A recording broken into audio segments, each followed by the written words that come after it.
एक और बड़ी खबर आ रही है रायपुर से। रायपुर काफी हंगामेदार रहा। छत्तीसगढ़ विधानसभा का 9वां दिन। सीएम भूपेश बघेल ने कई मुद्दों को लेकर वक्तव्य दिया है। सीएम ने बीजेपी पर जमकर निशाना साधा है। ईडी बीजेपी के इशारे पर काम करती है। बीजेपी सरकार में शासकीय कार्यालय में 3 करोड़ पकड़े गए हैं।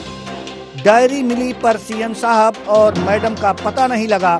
साथ ही सीएम बघेल ने बड़ी घोषणा करते हुए कहा कि इसी सत्र में पत्रकार सुरक्षा कानून आएगा और पारित होगा। आगे सीएम बघेल ने कहा कि जन दर्शन पहले लगते थे, इसके रिकॉर्ड हम मंगाते थे पर मिलता नहीं था। छत्तीसगढ़ भौगोलिक दृष्टि से 9वां बड़ा राज्य है। हमने तहसील जिले में वृद्धि की है। आम जनता को सहूलियत हो इसलिए हमने ये घोषणा की। आगे सीएम बघेल ने भेंट मुलाकात का जिक्र करते हुए 65 से अधिक विधानसभा का भ्रमण हो चुका है। इस कार्यक्रम से कई सुझाव आए, समस्याओं का निराकरण हुआ। जल समस्या की बात होती है पर जब तक अंडरग्राउंड वाटर की व्यवस्था न हो कैसे जल की व्यवस्था होगी। छत्तीसगढ़ में सबसे अधिक नवाचार हुए हैं, ऐसा सीएम भूपेश बघेल ने कहा है। जब भी प्रधानमंत्री से मुलाकात होती है छत्तीसगढ़ के नवाचार की सराहना होती है, इसलिए इसका गठन हुआ है। आगे सीएम बघेल ने कहा है कि जो राज्य बिजली का उत्पादक होता है और उपभोग अधिक करता है वो राज्य समृद्ध होता है।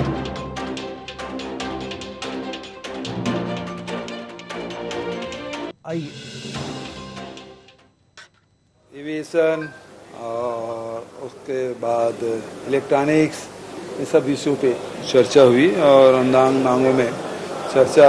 पहली बात तो यह है कि बिजली की कोई कमी छत्तीसगढ़ में नहीं है। लगातार बिजली की डिमांड भी बढ़ी है तो उतना हमारे पास बिजली भी है और नए संयंत्र लगाने का भी हमने फैसला लिया है। इसमें 1320 मेगावाट की बिजली उत्पादन होगा तो भविष्य में जैसे आवश्यकता पड़ेगी उसकी डिमांड उसकी पूर्ति हो पाएगी। लगातार चाहे ऑपरेशन लाइन की बात हो, बढ़ाने के काम सभी स्टेशन और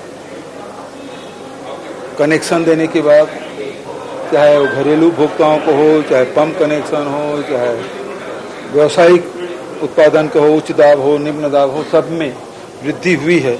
इसका अर्थ ये है कि प्रदेश में लगातार बिजली की खपत बढ़ी है।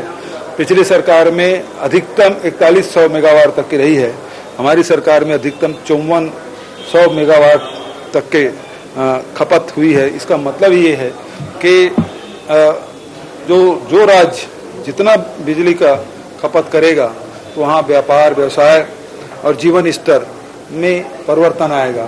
तो इस हिसाब से हम देखें तो छत्तीसगढ़ में एक बड़ा गुणात्मक परिवर्तन देखने को हमको मिल रहा है।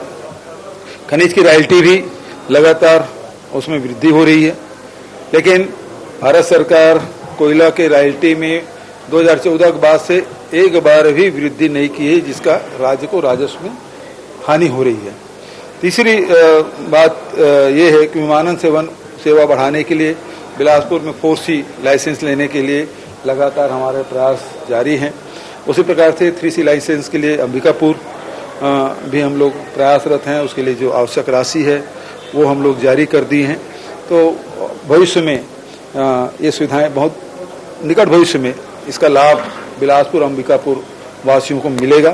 साथ ही बैकुंठपुर में और कोरबा में, वहाँ भी बैकुंठपुर में हवाई पट्टी और कोरबा में व्यावसायिक उड़ान के लिए भी हम लोग बजट में प्रावधान रखे हैं। तो प्रयास यही है कि प्रदेश में चाहे विमानन सेवा की बात हो, चाहे खनिज संपदा के समुचित दोहन की बात हो, चाहे विद्युत उत्पादन और उसके उपभोग की बात हो, सभी क्षेत्रों में लगातार हमारी सरकार काम कर रही है। तो ये थे छत्तीसगढ़ के सीएम भूपेश बघेल जो ये बता रहे थे कि क्या क्या स्थितियां हैं जो बजट सत्र के 9वें दिन किन किन मुद्दों पर चर्चा हुई है और किन किन विकास कार्यों की बात की गई है।